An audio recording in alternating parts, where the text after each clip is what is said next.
Good day, sir! So we are the Group 2. And here is our report, the continuation of the report of Group 1, the Mendel's Principle, Chapter 2. At this is the 2.1, the puzzle of inheritance. Good morning, sir. I am Virgilio Calunod Villegas Jr. from the continuation of report of the Group 1. Here as the Mendel devised a new experimental approach. So there are two of prevailing errors were particularly misleading. So number one parent contributes most to an offspring inherited features. Like for example, like a case ito sa among barangay po, napon siya naikon ito like ang ako ang silingan amang, yang mama amang, yang papa amang, yan po ila pong anak amang pod. Pero napaka-complicated jud ang genetics.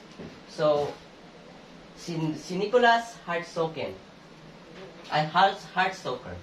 one of the earliest micropes, contended in 1694 that it was male by way of a fully formed homunculus inside the sperm. So na siya theory na ang sulod ko sa sperm is na ko ni tao. So like this, na ko ni gamay tao like murag duwende sa sulod.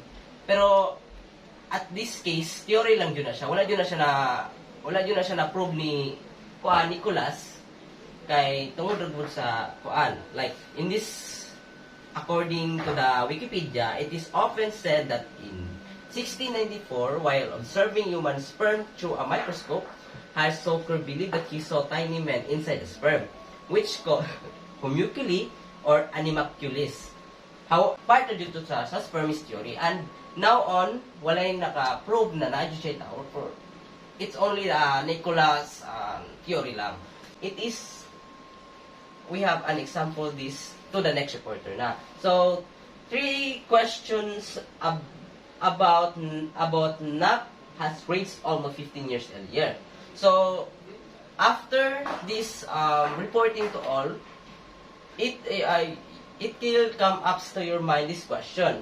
So a key component of Mendel's breakthrough was the way he set up his experiment. What did Mendel do differently from those who preceded him? Good morning. So I am Lerma Ibabor, the next reporter. So here is the process of Mendel's study about the green peas or Pisum sativum. One of the example, ana, is ang balatong. So sa balatong, susulod ni ana, naana siya daan oy pollen o stigma nga nagkauban. So ni-resulta siya into self-fertilization. Pwede po siya mamahimo sa cross-pollination depende sa environmental condition. Here is the process of the self-fertilization sa study ni Mendel. And this is the process of the cross-pollination sa study ni Mendel. So, I am the next reporter. I am Rose Jeline Aceves. And here I'm going to report the second process of Mendel's experiment. So, this trait is described as alternative, clear-cut alternative forms because they exist in distinct and easily distinguishable options. Just like what Mendel's have in his pea plant experiments, there were no plants with partially purple and partially white flowers. They were entirely purple or entirely white, which means that in the context of specific traits or characteristics being discussed, there were no individuals or variations that displayed a blend or combination of those traits. Instead, the traits were observed in a distinctly either or manner. And this experiment is an example of discrete traits. So the opposite of this so-called discrete traits are the continuous traits, such as the height and skin color in humans. So, pareha nato as humans, or as the offspring of our mother and father, we have this traits nga, like sa atong height, makuha nato sa atong mama, and ang ato ang skin color is makuha nato sa atong papa.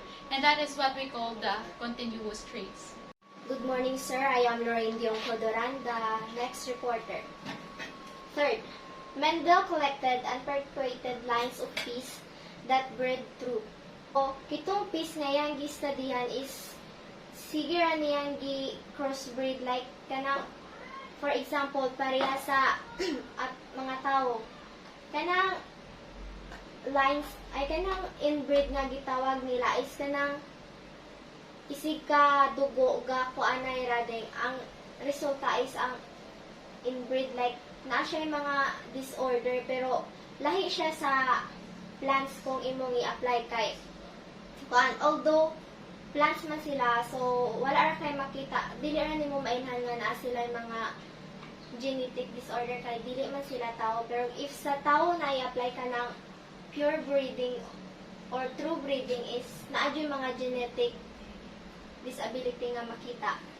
So, antagonistic pairs such as purple versus white flowers or yellow versus green seeds. So, itong nasa libro ni Sir is example to siya nga mao to nga antagonistic pair nga gihimo ni Mendel. So, mao ni siya gi-studyhan ni Mendel ning antagonistic pair. So, for example, kani nga mga bulak like purple and white.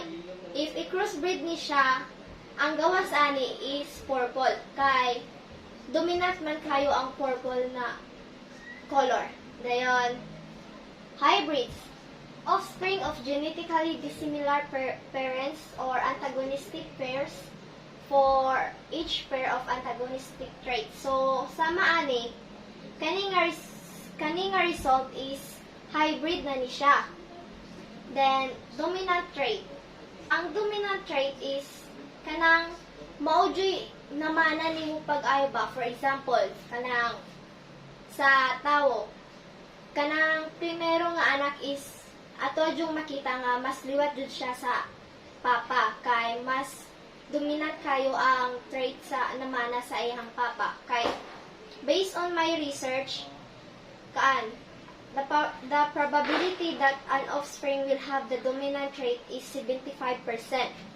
And the probability that an offspring will have a recessive trait is 25% only. So, mas kuan jud ang dominant. Note, each of the hybrids for the 7 antagonistic traits studied by Mendel resembles only one of the parents. So, kito nga, ihang gistudihan nga piece, like kani nga akong gipakita, tong nasa libro ni Sir is, sa 7 nga gistudihan niya, usara jud ang murag niliwat sa iyang parent nga, which is tong piece nga gigamit niya. Like, usara ka dominant nga ang migawas. So, that's all, and thank you.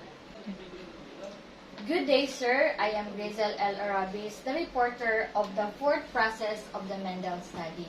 So Mendel, as an expert plant breeder, he made sure that there were no foreign pollen that could pollinate his eggplant. So he do this because he want to observe the result from the specific fertilizations he intended. So not just that, he came up with this reciprocal process. In reciprocal process, he switched the characteristic or the traits of the 2 parents, the male and the female, to produce a hybrid offspring. So in reciprocal process, he used a 2 flower. For take example, he used the pollen of this white flower to fertilize the egg cell of this purple flower.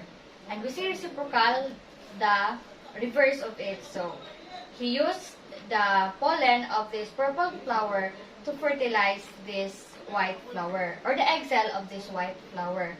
So the progeny or the offspring of this reciprocal process look the same, proving that the male and the female parents contributed equally to the characteristic or the traits of its offspring. Good day, sir.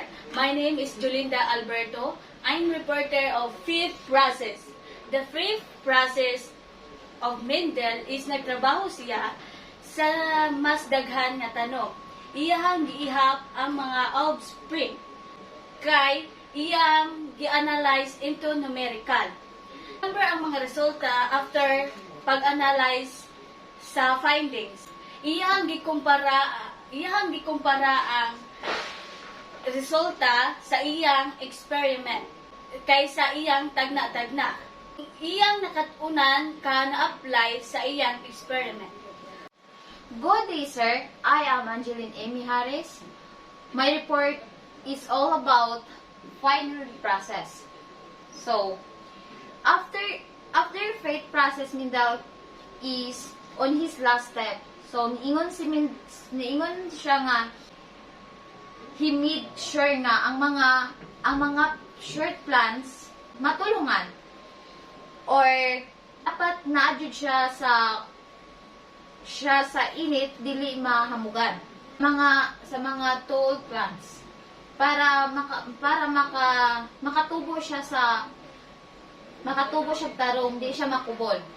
So, and the last nag-focus na siya sa certain traits sa mga liso kaysa mga traits na nitubo na nga liso sa mga paagi o sa observation ni Mendel. Ang mga individuals bisan sa gagmay nga mga space sa monastery garden and ma-evaluate niya ang mga resulta sa crossbreeding sa isara kasing gold growing season. So in short, Mendel purposely set up a simplified black and white experimental system and then figured out how it worked. So the stated simplified black and white experimental system is intentionally designed to make his experiment be simple and straightforward. And instead of studying complex traits influenced by numerous variables, he chose traits that were easily to categorize and had only two distinct forms, such as what he has in his experiment, the purple and white flowers in pea plants. And the other goal of Mendel's mechanism is that he wasn't trying to tackle the intricacies of factors like development of an entire prize ram or origin of differences between species, which involve many variables. He focused on discrete traits that came in two mutually exclusive forms like the purple or white flowers and allowed him to ask specific questions that could be answered through careful observation and mathematical computations. So, this focus on discrete traits simplified the analysis and helped him uncover the principles or the puzzles of inheritance. The essential concept. This is the important points that should be remembered in the chapter 2, 2.1, the puzzle of inheritance. The first point is the people way back are keep planting plants or crops and then raising animals without knowing the true meaning of heredity or how heredity works. Second concept is Mendel experimented pure breeding lines of peas which has a specific characteristic that would remain constant. When you say constant and changeable, that these specific traits would remain throughout generation over generations or to the next generation. And third concept or points is Mendel conducted pure breeding lines with alternative traits. The progeny of pure breeding lines and alternative traits is hybrid. And the characteristic of its offspring is derived from one parent only. Next concept or the last concept is Mendel experimented reciprocal process.